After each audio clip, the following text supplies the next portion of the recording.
Hello guys, welcome back to our channel Science Tracker. Guys, ये class 12 chapter 6 का next part है जिसमें हम सर्च फॉर जेनेटिक मटेरियल की बात करने जा रहे हैं। मैंने ये जो आपका पूरा टॉपिक है इसको यहाँ पर एक्सप्लेन किया हुआ है बहुत ही आसान तरीके से। आप जब इसे पढ़ लेंगे तो आप खुद से एक्सप्लेन कर देंगे डेफिनेटली। ओके, पढ़ लेते हैं इस टॉपिक को। Even through the discovery of nuclein by Miescher and the proposition for the principle of inheritance by Mendel for almost at the same time, but that the DNA act as a genetic material look long to be discovered and proven। बोल रहा है कि जब nucleon की discovery हो गई, पहले line में बोल रहा है, दूसरे लाइन में बोल रहा है कि मेंडल ने अपने इनहेरिटेंस के प्रिंसिपल भी दे दिए, लेकिन इस टाइम तक फिर भी ये नहीं पता चला था कि डीएनए एक्ट कर रहा है जेनेटिक मटेरियल की तरह। मतलब 1869 तक, लास्ट में 1869 में न्यूक्लियन की डिस्कवरी हुई मीस्चर ने की, लेकिन ये नहीं पता चला था कि न्यूक्लियन के अंदर ऐसा कुछ जो मटेरियल है जो इनहेरिट हो रहा है एक जनरेशन से दूसरी जनरेशन में, वो डीएनए है, ये नहीं पता था। आगे बोल रहा है by 1926 the quest to determine the mechanism for genetic inheritance had reached the molecular level. 1926 में पता चला कि जो इनहेरिट हो रहे हैं वो क्या है, जेनेटिक मटेरियल क्या है, वो डीएनए है। 1926 में, इतने सालों बाद पता चला। अब बोल रहा है प्रीवियस डिस्कवरीज, मतलब डीएनए की डिस्कवरी से पहले और भी क्या क्या डिस्कवरीज हो चुकी थी। जॉर्ज मेंडल ने, वॉल्टर शटन ने, थॉमस हंट मॉर्गन ने और भी अदर बहुत सारे साइंटिस्ट थे, उन्होंने बहुत माइनर सर्च की, बहुत अंदर तक घुस के सर्च की कि chromosomes located in the nucleus of most cell. क्या बताया इन तीनों ने कि जो क्रोमोसोम्स हैं वो मोस्ट ऑफ द सेल्स के न्यूक्लियस में लोकेटेड होते हैं। But the question what molecule was actually the genetic material had not been answered। लेकिन फिर भी ये नहीं पता चल पाया था कि हमारा जो जेनेटिक मटेरियल है वो डीएनए है। ओके, तो देखिए ऑब्वियसली अंडरस्टूड भी है कि 1900 तक सर्च हुई हमारी, 1900 तक भी इन साइंटिस्ट ने रिसर्च किया, लेकिन नहीं पता चल पाया। फिर भी इन दी एंड 1926 में पता चला था, कितने सालों बाद पता चला कि हमारा जेनेटिक मटेरियल डीएनए है। उसके बाद क्या हुआ, ये पता चलने के बाद एक हमारा एक्सपेरिमेंट दिया ग्रिफिथ ने 1928 में, 2 साल बाद। A series of experiment with Streptococcus pneumonia witnessed a miraculous transforming in the bacteria. बोल रहा है 1928 में जो हमारे फ्रेडरिक ग्रिफिथ थे उन्होंने ट्रांसफॉर्मेशन देखा बैक्टीरिया में। कौन से बैक्टीरिया में? स्ट्रेप्टोकोकस निमोनिया बैक्टीरिया में, जो कि रेस्पॉन्सिबल है निमोनिया बीमारी के लिए। ओके, तो ये जो इन्होंने जो मिराकुलस चेंजेस देखे वो क्या थे? During the course of his experiment, a living organism had changed in his physical form। तो इन्होंने जब एक्सपेरिमेंट किया स्ट्रेप्टोकोकस निमोनिया पर, तब इन्होंने बताया कि ये जो बैक्टीरिया है ये अपनी फिजिकल फॉर्म ही चेंज कर देता है। फिजिकल फॉर्म समझ रहे हो ना? फिजिकल फॉर्म मतलब जो हमको दिख रहा है सामने से। केमिकल होता है अंदर जो रिएक्शंस हो रही हैं, केमिकल रिएक्शन। फिजिकल मतलब हमको सामने से दिख रहा है, तो मतलब उसका जो व्यू था वही चेंज हो जाए, इन्होंने ये देखा। अब when streptococcus pneumonia bacteria are grown on a culture plate, अब इन्होंने क्या किया, स्ट्रेप्टोकोकस निमोनिया को एक उन्होंने कल्चर प्लेट पे ग्रो किया। ये हमारी कल्चर प्लेट है और ये स्ट्रेप्टोकोकस निमोनिया का बैक्टीरिया है। तो जब ग्रो किया तो क्या हुआ, some produce smooth shiny colony, उनमें से कुछ बैक्टीरिया ने स्मूथ शाइनी कॉलोनीज प्रोड्यूस की, while other produce rough colonies, कुछ ने रफ कॉलोनीज प्रोड्यूस की। This is because S strain bacteria have a mucous polysaccharide coat.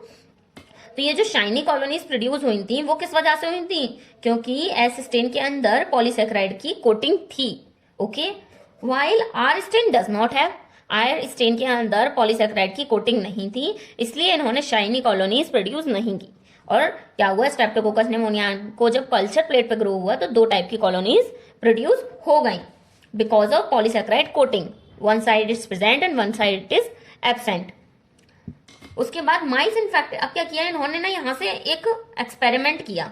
ये तो पता चल गया एस स्टेन और आर स्टेन के बारे में। अब इन्होंने एक्सपेरिमेंट किया कि ये जो हमारा एस स्टेन है जिसके अंदर पॉलीसेक्राइड की कोटिंग प्रेजेंट है, उसको पी प्रेजेंट मतलब पॉलीसेक्राइड की कोटिंग प्रेजेंट है, उसको क्या किया इन्होंने, mice infected with S strain died from pneumonia. तो एस स्टेन वाले माइस को, सॉरी एस स्टेन वाले बैक्टीरिया को माइस के अंदर इंसर्ट किया। ये आया बैक्टीरिया बैक्टीरिया बैक्टीरिया बैक्टीरिया घुस गया किसके अंदर, माइस के अंदर। ठीक है, तो क्या हुआ, एसिस्टेन वाला बैक्टीरिया जो था माइस के अंदर जाकर उस माइस को मार दिया उसने। किस वजह से? क्योंकि उसके अंदर पॉलीसेक्राइड की कोटिंग थी। तो ये कुछ ना कुछ तो हार्मफुल है जिसकी वजह से चूहा मर रहा है, पॉलीसेक्राइड की कोटिंग। अब देखो आर स्टेन में ऐसा हुआ था नहीं हुआ था? बोल रहा है but mice infected with R strain does not develop pneumonia, लेकिन आर स्ट्रेन वाला जो माइस था उसके अंदर निमोनिया डेवलप नहीं हुआ। माइस मरा किस वजह से? क्योंकि उसके अंदर निमोनिया हो गया, और यहाँ पर माइस जिंदा है किस वजह से? क्योंकि उसको निमोनिया नहीं हुआ। तो निमोनिया टोटली किसके ऊपर डिपेंड कर रहा है? पॉलीसेकेराइड की कोटिंग के ऊपर, मतलब एस स्ट्रेन के ऊपर। अब देखो ग्रिफिथ ने इतना नॉर्मल एक्सपेरिमेंट किया, एक तो छोटा सा, ठीक है, यहां से यहां तक ग्रिफिथ ने क्या किया, एक छोटा सा एक्सपेरिमेंट किया माइस पर विदाउट हीटिंग। अब क्या किया इन्होंने? हीट किया किसको? हमारे स्ट्रेन को, जो बैक्टीरिया था उसको हीट किल्ड किया और उसको गर्म करके उसको मार कर इंसर्ट किया चूहे के अंदर। तब उन्होंने क्या ऑब्जर्व किया कि जो हीट किल्ड एसिस्टेंट बैक्टीरिया है, एसिस्टेंट बैक्टीरिया जो कि पहले चूहे को मार रहा था, निमोनिया डेवलप कर रहा था, उसको हमने क्या कर दिया? हीट करके किल कर दिया। अब हमने माइस के अंदर इंसर्ट किया, तब क्या रहा? माइस जिंदा रहा। He did not kill them, mice मरा नहीं। व्हेन ही इंजेक्टेड, नेक्स्ट इन्होंने क्या किया? जब इन्होंने इंजेक्ट किया एक mixture of heat killed S and live R bacteria, then mice dead. अब इन्होंने आर बैक्टीरिया की वजह से माइस मरा। ऐसा क्यों हुआ? इससे पहले तो जब हमने आर स्ट्रेन डाला था तब तो माइस मर नहीं रहा था।